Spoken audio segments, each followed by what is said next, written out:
Oi pessoal, tudo bem? Bem-vindos ao Laboratório dos Sentidos. Eu sou a Fabi e hoje a gente vai falar sobre comunicação não violenta e como ela pode nos ajudar nesse momento tão tenso de eleições e vésperas do segundo turno. Vamos lá? Na semana passada a gente lançou um vídeo aqui no canal falando um pouco sobre o nosso desejo para o momento político atual, né? E não só atual, mas o que a gente planeja, né, e quer construir para o resto da nossa vida, que tem a ver com a cultura de paz, né? Então, se você não viu esse vídeo, você pode clicar aqui em cima e ir lá ver esse vídeo primeiro, para depois ver esse vídeo que a gente está fazendo agora, tá? Esse vídeo é focado na comunicação não violenta, que é uma metodologia criada pelo Marshall Rosenberg, nesse livro que leva o mesmo título, né? Comunicação não violenta. E esse livro ele é uma sistematização dessa prática que o Marshall já fazia, trabalhando em zonas de conflito, né, ao redor do mundo inteiro, né? Então é uma metodologia que nos ajuda a nos comunicar de forma a resolver certos conflitos e certos impasses, tá? Eu não sou nenhuma especialista em CNV, mas eu já tenho estudado esse tema há alguns anos. É um tema que me encanta e que particularmente tem mudado muito a minha vida, né? A minha vida familiar, me ajudado a entender certos conflitos dentro da minha vida familiar, tanto com o Theo, meu marido, quanto com a minha família de origem, né? E tem mudado muito a forma com que eu me relaciono com as outras pessoas. E faz parte de algo muito maior dentro da minha vida, que é a tentativa de viver sob uma cultura de paz. Então a gente vai fazer uma série de vídeos nessas próximas semanas, falando um pouco de vários aspectos dentro dessa cultura de paz, tá? E hoje eu escolhi falar então da comunicação não violenta, porque assim, uma coisa que eu tenho sentido muito na pele é que as pessoas estão muito perdidas nesse embate umas com as outras, né?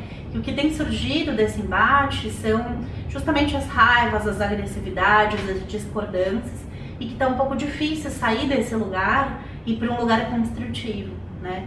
O que eu acho que é interessante eu pensar é que não importa o que aconteça no próximo dia 28, nas eleições, né?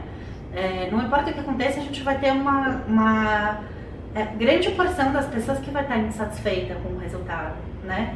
Então a gente precisa entender quais são as demandas que não estão sendo cumpridas aí, e aí nada melhor do que a CNV, do que a comunicação não violenta, para pensar nessas demandas. Por quê? Porque a CNV é uma técnica que vai ajudar a gente a pensar não como convencer as outras pessoas, mas sim entender qual é a necessidade que está por trás daquele discurso violento, né? Então o Marshall, ele diz uma frase que eu acho fenomenal, que ele diz o seguinte: toda violência é uma expressão trágica de uma necessidade que não está sendo atendida, né? E é maravilhoso a gente pensar por aí, porque a gente entende então que a violência ela não tem que ser imediatamente combatida como se fosse um problema moral daquela pessoa, né? Mas sim que ela é o último estágio, né? A manifestação de que aquela necessidade daquela pessoa não deu certo e ela só conseguiu expressar então a partir de algum ato violento, desculpa. Seja através de uma violência verbal ou de uma violência física, né? Ele não descarta que a violência física também é essa expressão trágica. Agora, a gente tem que ter um primeiro cuidado, só para que vocês não me compreendam de maneira errada, que não é porque ela é só uma expressão trágica que a violência não deve ser punida, né?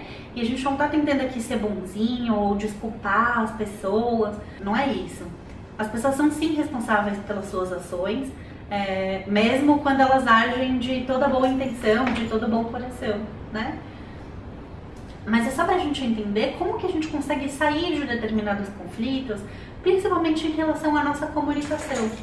Porque a gente tem o quê? Uma comunicação, na maior parte dos casos, extremamente violenta, né? Em que as pessoas se colocam julgando umas às outras ou julgando as situações de acordo com construções culturais e morais, né? Que são nada mais do que construções momentâneas, né? E a partir disso elas vão reagir uma à outra sem conseguir chegar no consenso. E a CNV, ela tenta pensar em 4 passos que nos ajudam então a sair dessa situação de conflito para uma situação de comunicação compassiva, né? Então o primeiro passo de toda a comunicação não violenta, ela é a observação. Então é a observação da realidade, daqueles fatos, sem julgamento, né? Isso é o primeiro passo da comunicação não violenta. A partir dessa observação sem julgamento, você vai olhar para quais são os sentimentos que estão envolvidos naquela ação que você observou. A partir desses sentimentos, você consegue chegar nas necessidades que estão por detrás desses sentimentos, né? E a partir dessa necessidade, você consegue expressar os pedidos claros que você tem para outra pessoa ou para aquela situação, para que aquele conflito se dissolva e possa haver um consenso. Então, pensando nesses 4 passos, né, observação, sentimento, necessidade e pedido, o primeiro conselho que eu queria deixar para esses tempos de crise é o seguinte: isso vale tanto para quando a gente está falando quanto para quando a gente está ouvindo. Então, meu primeiro conselho é: não tente convencer ninguém, sabe? Seja real, né? Entenda que você está conversando com uma outra pessoa. Se você fizer julgamentos, muito provavelmente a outra pessoa também está fazendo julgamento sobre você e vocês só vão chegar num atrito. Então você vai ter uma pessoa de um lado falando petralha, ladrão, e a outra pessoa do outro lado gritando fascista, filho da mãe, né? E assim as duas pessoas não são capazes de enxergar que muito provavelmente elas querem a mesma coisa para o país, né? Só que elas estão expressando isso de maneiras diferentes. Então é muito comum, quando a gente se vê no meio da discussão, a gente já tá cheio de sentimentos. A gente já tá cheio de raiva da outra pessoa, a gente já tá cheio de frustração, né? E a partir desse lugar e desses sentimentos, é muito difícil você conseguir construir uma comunicação não violenta ali, né? Então o ideal seria você parar, reconhecer quais são os seus sentimentos ali e por que você está se expressando daquela forma. Você não é obrigada a entrar num debate, numa conversa com ninguém. Você tem todo o direito de falar: olha, eu não tô conseguindo, eu tô com raiva dessa situação, eu tô me sentindo frustrada com essa conversa. Será que a gente pode voltar nesse tema depois, né? E aí voltar nesse tema em um momento em que você tem a condição de ser empático, né? O que significa ser empático? Significa entrar no lugar do outro. Significa conseguir olhar o mundo através da perspectiva do outro. Então, quando ele está falando algo que você é muito contra, né, você precisa ir ali dentro da vivência daquela outra pessoa e entender de onde ele está falando isso, por que ele está falando dessa forma. Será que eu consigo reconhecer qual é a necessidade que está sendo manifestada de uma forma errada para conseguir quebrar com esse ciclo de violência? Então, se você reconheceu que você está com sentimentos tranquilos em relação àquela conversa, você consegue dar um passo mais adiante, né? Buscando essa empatia, buscando reconhecer os sentimentos e as necessidades da outra pessoa, o que você vai fazer então é isso. Você vai não dizer dos seus motivos para tomar aquela decisão. Você não precisa falar os seus argumentos, você precisa entender por que a pessoa tem os dela, né? Muitas vezes ela tem uma necessidade concreta, mas a conclusão daquela necessidade é que não tá legal, que não tá adequada. Então você precisa entender, a pessoa quer votar, vou usar um exemplo, tá? A pessoa tá dizendo que ela vai votar num determinado candidato, né? Porque esse candidato tá prometendo no discurso dele que ele vai colocar ordem nessa bagunça, né? E com essa ordem estabelecida, a violência vai diminuir, por exemplo, né? Então você tem que entender o que está por trás desse pedido dessa pessoa, né? Então primeiro você tem um sentimento enorme de medo, de vulnerabilidade que está atrás desse discurso, né? Esse sentimento de medo, de vulnerabilidade, traz uma necessidade de quê? De ordem, de estabilidade, de segurança, de conforto, de certezas. Essas são as necessidades que estão por trás, né? Agora, o problema está na consequência, né? O problema está que como que o candidato X pretende fazer isso. Então você vai conseguir discutir com a pessoa: bom, será que esse é o melhor caminho? Sim, por quê? Não, por quê? Né? E é possível, dentro desse caminho, as duas pessoas não concordarem e ainda assim terem uma conversa construtiva, tá? Então a gente tá tentando pensar que a comunicação não violenta não significa ganhar votos para X ou para Y candidato. E nem significa salvar o nosso país de virar uma ditadura comunista ou de ser instaurado o fascismo, porque isso é absolutamente impossível com o resultado de uma eleição, né? Somos nós, enquanto coletivo, que tornamos essa realidade possível ou não, independente de quem vai ganhar. Então vamos supor que você aplicou todos esses passos que a gente está conversando, né? Uma das hipóteses é que essa conversa transforme um de vocês dois, uma das duas pessoas que está conversando, ou talvez as duas, né? E vocês cheguem juntos num outro lugar que seja melhor, mais construtivo para todo mundo, tá? Essa é uma das hipóteses. A outra hipótese que pode acontecer é que, do ponto de vista prático, não aconteça nenhuma mudança, vocês mantenham as mesmas opiniões. Nesse caso das eleições, vamos brincar dizendo que cada um continue votando no mesmo candidato, na mesma pessoa, né? Mas então, por que usar a CNV? O que muda nesse contexto, né? O que muda é que dentro desse processo, você se torna vulnerável e, a partir da sua vulnerabilidade, você acessa a vulnerabilidade do outro. E esse momento em que a gente se torna vulnerável gera muita conexão. Então a gente acaba perdendo o medo que a gente tem, né? Perdendo todo aquele modo armado com que a gente chega para as conversas, tentando se defender, né? E tentando se defender a partir do nosso ego individualista, se mantendo cada vez mais fechado e se sentindo menos conectado com as pessoas, né? Então, mesmo que você não mude de opinião e não consiga fazer a outra pessoa mudar de opinião, mesmo que vocês mantenham a mesma opinião sobre aquele determinado assunto, uma conversa a partir da comunicação não violenta pode gerar uma extrema conexão entre as pessoas, né? E pensar, poxa, tá bom, a gente tem opiniões diferentes, mas a gente se acolheu, a gente se entendeu, se acolheu com empatia, eu não tenho mais tanto medo dele, eu também não tenho mais tanto medo do futuro, porque eu entendo que a outra pessoa tem necessidades muito parecidas com as minhas, né? E esse acolhimento eu acho que é o fim exatamente do medo e o começo da conexão. E é o melhor que a CNV pode dar pra gente. Ainda dentro desse mesmo tópico, a gente pode pensar, né, que o que faz a gente conseguir desarmar o outro dentro de uma conversa, que é fazer com que o outro pare com toda essa carga de raiva e de ódio dentro de uma conversa, que pode até partir para algo mais violento, como a gente tem visto acontecer. O que faz esse movimento é exatamente a empatia, né? Nesse livro, Marshall recupera alguns casos de pessoas que usaram a CNV em situações de perigo, né? Então ele cita, por exemplo, uma moça que trabalhava num abrigo para pessoas com dependência química e que chegou um senhor nesse abrigo, um homem, né?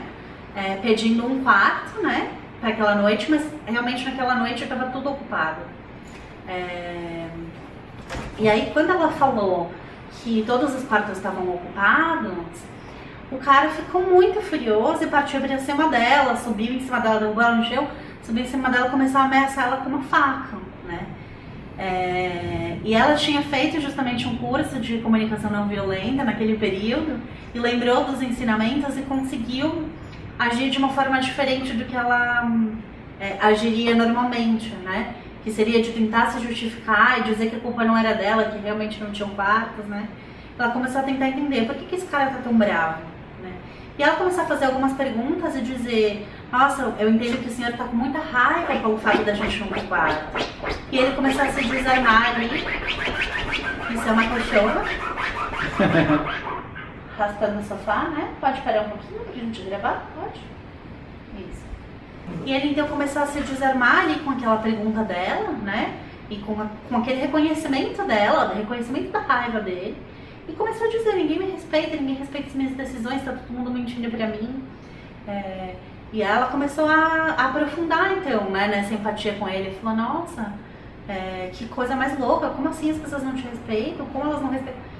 E através dessa conversa ela conseguiu sair de uma situação extremamente perigosa e arriscada que talvez tivesse minado a própria vida dela, né? Então, como é que a gente desarma uma pessoa, não só literalmente, como nesse caso, mas também do ponto de vista simbólico, é justamente usando a empatia, né? E eu acho que isso é uma das coisas mais úteis para esse momento que a gente está vivendo, certo? Uma coisa que eu queria usar um exemplo aqui pra vocês, que eu acho que a maioria das pessoas que me acompanham que é vegana vai ser capaz de compreender, né? Dentro do movimento vegano, a gente fala assim, que não adianta a gente pregar para convertido. Então não adianta a gente ficar só com os nossos amigos veganos falando, celebrando: eu sou igual a você, que bom, nós fizemos as mesmas escolhas. Né? Para que a nossa revolução aconteça, a gente precisa falar justamente com as pessoas que não fizeram a mesma escolha que a gente, né? Com as pessoas que são diferentes da gente, com as pessoas que pelos motivos dos mais variados optaram por outras coisas, Seja aquelas que já têm uma tendência a olhar com mais carinho para nossa causa, seja aquelas que vão falar, ah, minha comida caga na sua, eu como bife sangrando mesmo, cadeia alimentar, evolução. Ou seja, aquelas pessoas que são as mais distantes da gente. Se a gente não conseguir falar com o diferente, a nossa revolução nunca vai acontecer. Porque ela depende justamente das outras pessoas que não tomaram as mesmas decisões, né? Só a nossa parte é muito pouco, por exemplo, para que a libertação animal realmente aconteça, né? Então eu acho que cada ativismo tem o seu lugar, não estou desmerecendo e não estou tirando o mérito, né, e a importância de cada tipo de ativismo, que eu considero que tem assim o seu lugar, né? Mas o ativismo que eu sempre fiz foi esse, através da paz. E eu acho que a comunicação não violenta, ela é uma ferramenta sensacional para conseguir acessar aquilo que há de comum em todos nós. Então, gente, como eu falei, eu não sou nenhuma especialista em CNV. O meu objetivo com isso, eu sou uma amante de CNV, uma estudiosa, né? Mas o meu objetivo era de compartilhar com vocês algumas das coisas que eu tenho aprendido nesse caminho. E coisas que eu acho que podem nos ajudar, tanto do ponto de vista maior, quanto dos nossos conflitos pessoais, né? É algo que tem ajudado bastante, tanto o meu ativismo, quanto as minhas relações nesse momento que é particularmente difícil para todos nós, né? Então eu queria compartilhar com vocês essa possibilidade desse caminho. Me digam aqui embaixo no comentário se vocês acham que isso é algo que faz sentido para vocês, se vocês têm alguma dúvida sobre isso, né, sobre esse assunto, a gente pode aprofundar e fazer outros vídeos. E se vocês têm interesse também de repente aprofundar, eu tenho pensado em fazer algo como grupos de estudo relacionados a CNV, grupos de prática, algo nesse sentido. Se vocês já participam de algum também, me contem essa experiência aqui embaixo e a gente segue conversando nos comentários, tá bom? A ideia é que isso aqui seja o começo de uma conversa entre a gente, para que a gente possa aproveitar esse conflito e aproveitar a ideia de que o conflito é uma oportunidade para a gente crescer e se desenvolver. E se isso está acontecendo num termo macro para o nosso país, eu não tenho a menor dúvida que isso é uma grande oportunidade para que a gente dê um salto evolutivo tremendo, sabe? Então vamos aproveitar essa oportunidade e seguimos juntos. Não esqueça de se inscrever aqui no canal, de dar um joinha se você gostou desse vídeo, ativar o sininho das notificações. E eu vejo vocês na semana que vem. Beijo grande e até mais.